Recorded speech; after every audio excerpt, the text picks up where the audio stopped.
Ты знаешь, такие фантазии часто отражают внутреннюю работу психики по переработке пережитых травм и эмоциональных конфликтов. В них ты как будто проигрываешь снова и снова ситуации, где тогда ты не смогла сказать «нет» и себя защитить. Это совсем не значит, что ты хочешь повторить это в своей жизни сейчас. Это попытка понять, проиграть еще раз, переработать, взять под контроль свое прошлое через свое воображение. Синдром хорошей девочки часто формирует внутренний запрет на выражение негативных эмоций.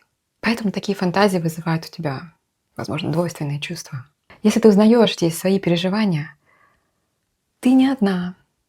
Ко мне часто обращаются с таким вопросом. Сексуальность – это часть нашей целостности, которую можно понять, изучить и принять.